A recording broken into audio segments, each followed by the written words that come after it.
बाबा जी और हजूर जी की प्यारी संगत जी, राधा स्वामी जी, हमारे चैनल में आपका सच्चे दिल से स्वागत है। हमारी यही शुभकामना है कि आपकी आत्मा को शांति और प्रकाश मिले। संगत जी, क्या आपने कभी यह सोचा है कि जिस सुमिरन को हम प्रभु से मिलने की सीढ़ी मानते हैं, वह कहीं आलस्य की सीढ़ी तो नहीं बन रहा? कई प्यारे आत्मा प्रेमी सोचते हैं कि नाम जप तो हो ही रहा है, चाहे बैठकर करें, लेटकर करें या चलते फिरते।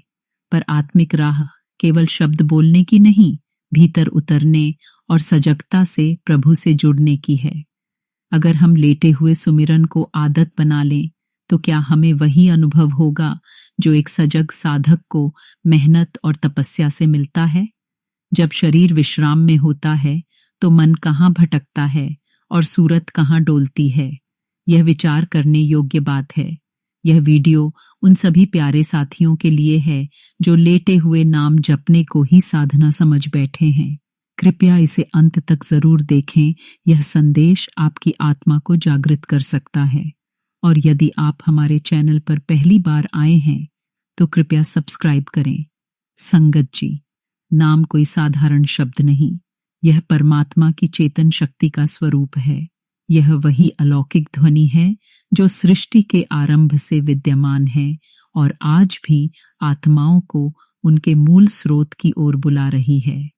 यह वही नाम है जिसे पाने के लिए युगों युगों से ऋषि मुनि तपस्या करते आए हैं।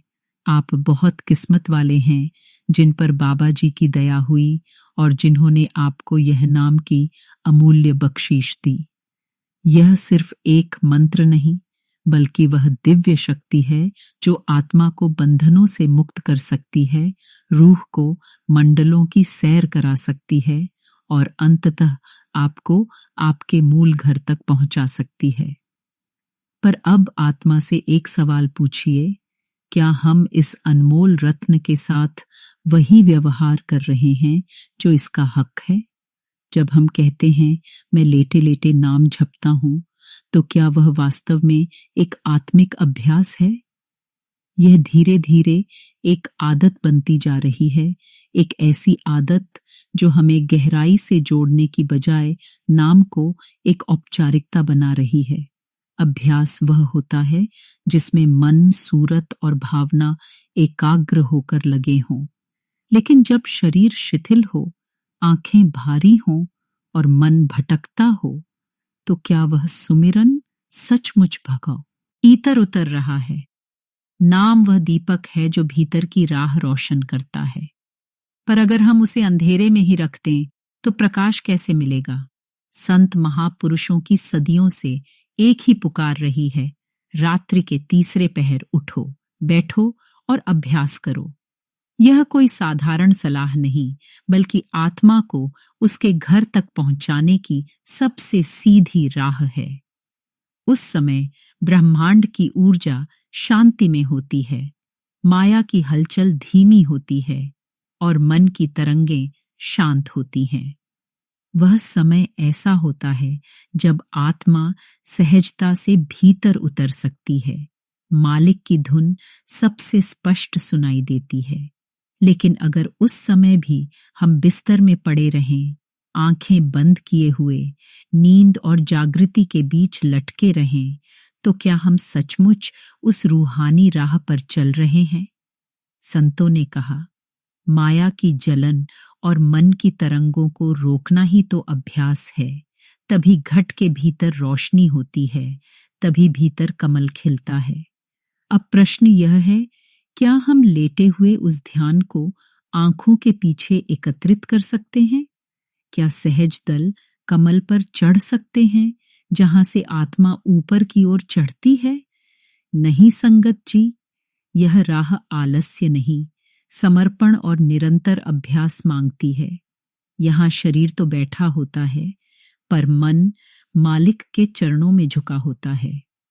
सजगता और जागरूकता ही रूहानी सफर का ईंधन बनती है। एक बार फिर आत्मा से सवाल कीजिए, क्या मैं अभ्यास कर रहा हूं या सिर्फ आलस्य को भक्ति का नाम दे रहा हूं? आजकल की भागदौड़ और थकान के बीच कई सत्संगी यही कहते हैं कि दिन भर की दौड़ भाग के बाद शरीर थका होता है और बिस्तर पर लेटकर नाम लेना सबसे सरल लगता है। धीरे धीरे यह आदत बन जाती है, नाम चलता रहता है, पर आत्मा सो जाती है। फिर न सूरत जागती है, न ही प्रभु की धुन सुनाई देती है।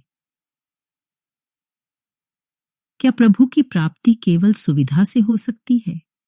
क्या हम आलस्य में पड़े पड़े उसे पा सकते हैं? हाँ, अगर कोई विशेष परिस्थिति है, वृद्धावस्था, बीमारी या अशक्तता, तो मालिक स्वयं कृपा करता है। लेकिन जब शरीर, मन और साधन सब उपलब्ध हों, फिर भी हम आलस्य करें, तो यह अभ्यास का अपमान है। यह उस नाम की अवहेलना है जिसे पाने के लिए अनगिनत आत्माएं जन्म जन्मांतर भटकती रहीं। आलस्य एक मीठा जहर है जो साधना की अग्नि को बुझा देता है, आत्मता में शी को शून्य कर देता है, और सबसे दुखद बात, इसका हमें एहसास भी नहीं होता।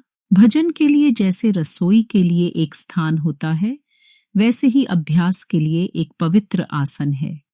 जहां बैठकर अभ्यास किया जाए, यही है सच्चा प्रयास। जैसा अभ्यास वैसा अनुभव। यदि आप दिन में जागकर श्रद्धा से बैठकर अभ्यास करते हैं, तो रात्रि को सोते समय लेटे लेटे नाम लेना बोनस है, जैसे सोने पर सुहागा। हाँ, अगर मन जुड़ा है तो लेटे लेटे नाम का असर भी होता है, लेकिन असली कमाई, असली ध्यान बैठकर सच्ची लगन और सही मुद्रा में ही होता है। अगर आपका सारा अभ्यास ही लेटे लेटे नाम जपने तक सीमित हो गया है, तो यह आत्मिक विकास की गति को रोक रहा है। जैसे कोई किसान बीज बोए बिना छांव में लेटकर कहे कि फसल आ जाएगी। क्या सच में फसल आएगी? नाम की खेती मेहनत मांगती है, प्रेम, लगन और संकल्प से सींचना पड़ता है। नाम की शक्ति सही विधि से ही जागती है। कई लोग कहते हैं नाम तो हर जगह लिया जा सकता है। हाँ, एक स्तर तक यह सही है, नाम सर्वत्र व्याप्त है, पर क्या हर जगह और हर अवस्था में उसका एक जैसा असर होता है? बैठकर ध्यानपूर्वक झपा गया नाम और लेटे हुए अचेतन अवस्था में लिया गया नाम, क्या दोनों का प्रभाव एक जैसा होता है? नहीं। जब आप तनमन से जागृत होकर बैठते हैं, तो नाम रूह को मंडलों की ओर ले जाता है। हर धुन आत्मा के द्वार खोलती है। लेकिन जब आप लेटे होते हैं, शरीर विश्राम में, मन बिखरा हुआ, तब ख्याल ऊपर उठने की बजाय नीचे गिरते हैं। वाणी कहती है, इस पौड़ी ते जो नर चुके, सो आए जाए दुख पाए।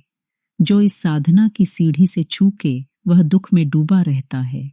इसलिए उठिए, एक पवित्र स्थान बनाइए, भजन का आसन लगाइए, गुरुओं ने जो मुद्रा और विधि बताई है उसे अपनाइए। तब देखिए आत्मा कैसे उड़ती है, भीतर संगीत कैसे बजता है, शब्द की धुनें कैसे द्वार खोलती हैं। सुमिरन का मूल है सजगता, प्रेम और समर्पण। लेटने से शरीर नींद की ओर झुकता है और आत्मा का जुड़ाव ढीला पड़ने लगता है। जब हम बैठकर अभ्यास करते हैं, पीठ सीधी, दृष्टि भ्रुकुटी के पीछे केंद्रित और मन मालिक की याद में डूबा हो, तब भीतर की यात्रा आरंभ होती है। यह वह अवस्था है जहां आत्मा और प्रभु के बीच का पर्दा धीरे धीरे हटता है। यह सजगता ही तो वह कुंजी है जिससे आत्मताद आ का दरवाजा खुलता है। संत कहते हैं, नाम बिना नर भटकत धावे, ज्यों बिना जल मीन तड़पावे। नाम वह अमृत है जिसे यदि हम सजग होकर ग्रहण करें, तो जीवन में न केवल शांति आती है, बल्कि एक नई दिशा, एक नया प्रकाश मार्ग भी खुलता है। लेकिन जब हम इस अभ्यास को आलस्य से जोड़ते हैं, लेटे लेटे, आधे जागे आधे सोए हुए, तो वह अभ्यास नहीं, केवल आदत बन जाती है। और हर आदत, यदि उसमें चेतना न हो, तो धीरे धीरे अपने महत्व को खो देती है। भजन अभ्यास कोई बोझ नहीं, यह तो आत्मा की प्यास है। यह वह बुलाहट है जो हर आत्मा के भीतर से आती है, मालिक मुझे तू चाहिए। संत महापुरुषों की वाणी हमें बार बार यही सिखाती है, कबहू झूठ न बोलिए, ध्यान धरहु दिन रात। प्रभु सुमिरन से बढ़ी और ना ही कोई सौगात। यानी सबसे बड़ा उपहार, सबसे मूल्यवान रत्न सच्चा अभ्यास है।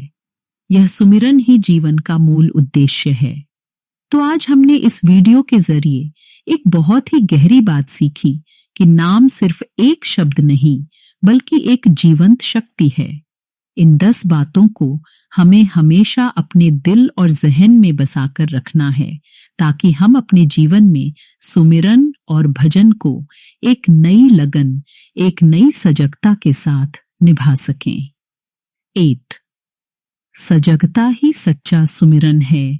नाम जपते समय केवल शब्द दोहराना ही पर्याप्त नहीं, बल्कि मन, सूरत और भावना का एकाग्र होना जरूरी है। तो लेटे हुए नाम जपने की आदत आत्मिक प्रगति में बाधा बन सकती है। अगर अभ्यास केवल लेटे हुए किया जाए तो वह धीरे धीरे एक लापरवाही की आदत बन जाता है जो आत्मा को ऊपर नहीं ले जा पाता। 3. भजन अभ्यास के लिए बैठकर सजगता से प्रयास करना जरूरी है। सच्ची मुद्रा, सीधी पीठ, ध्यान भ्रुकुटी पर में बैठकर किया गया अभ्यास आत्मा को मंडलों तक ले जा सकता है। 4. रात्रि के तीसरे पहर का समय सबसे उपयुक्त है। सुबह का समय ब्रह्म मुहूर्त कहलाता है, जब माया शांत होती है और आत्मा भीतर सहजता से उतर सकती है। 5. नाम कोई साधारण शब्द नहीं, यह परमात्मा की चेतन शक्ति है। यह वह ध्वनि है जो आत्मा को प्रभु से जोड़ती है और जन्मों के बंधनों से मुक्त करती है। 6.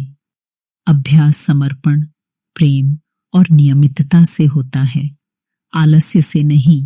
अगर शरीर स्वस्थ है और साधन उपलब्ध हैं, इतने लेटे लेटे नाम लेना अभ्यास का अपमान है। 7. जैसे किसान मेहनत के बिना फसल नहीं पा सकता, वैसे ही बिना प्रयास आत्मिक फल नहीं मिलते। नाम की खेती भी प्रेम, लगन और मेहनत से सींची जाती है। 8.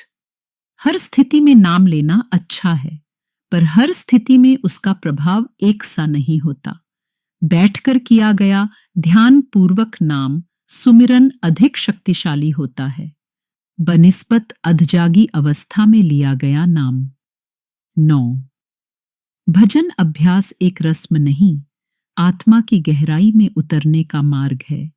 यह वह दरवाजा है जिससे आत्मा परमात्मा से मिलती है, बशर्ते हम सजग होकर करें। 10. आलस्य एक मीठा जहर है जो साधना को नष्ट कर देता है। ध्यान की शक्ति तभी जागती है जब हम अभ्यास को आदत नहीं, आत्मिक प्यास समझें। जब भी मन भटकने लगे, जब भी आलस सताने लगे, बस इन बातों को याद कर लेना, यही तुम्हें फिर से उठा खड़ा करेगा। क्योंकि सच्चा सुमिरन वही है जो तुम्हें ऊपर उठाए, तुम्हें जोड़ दे उस परम शक्ति से। सतगुरु दया करें और नाम सदा हमारा सहारा बना रहे। तो क्यों न हम आज से एक संकल्प लें कि हम अभ्यास को आदत नहीं, इबादत बनाएंगे, कि हम भजन के लिए समय, स्थान और सजगता को प्राथमिकता देंगे, कि हम लेटने से पहले बैठकर अपने मालिक से जुड़ेंगे और सबसे बढ़कर हम उस नाम का आदर करेंगे जो हमारे जीवन का मार्गदर्शन कर रहा है। अगर आप रोज कुछ पल सच्चे दिल से बैठकर नाम जपें पूर्ण ध्यान, प्रेम और समर्पण के साथ, तो यकीन मानिए मालिक की कृपा आपको महसूस होने लगेगी। सूरत ऊपर उठेगी, विचार शुद्ध होंगे और भीतर एक शांति की लहर बहने लगेगी। नाम की शक्ति को समझिए, उसे सजग होकर अपनाइए। लेटने का समय विश्राम का है और बैठने का समय सुमिरन का। हर चीज का एक स्थान और समय होता है, यही जीवन का संतुलन है।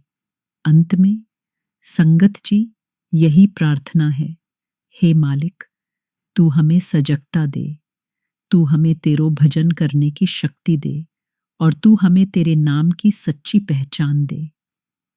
अगर ये संदेश आपके दिल को छू गया हो, अगर आप भी इस राह पर सजगता से चलना चाहते हैं, तो इस वीडियो को अपने सत्संगी साथियों के साथ जरूर साझा करें। चैनल को सब्सक्राइब करना न भूलें। हमारी यही कोशिश है, हर आत्मा तक प्रेम, भक्ति और नाम की सच्चाई पहुंचे। राधा स्वामी जी।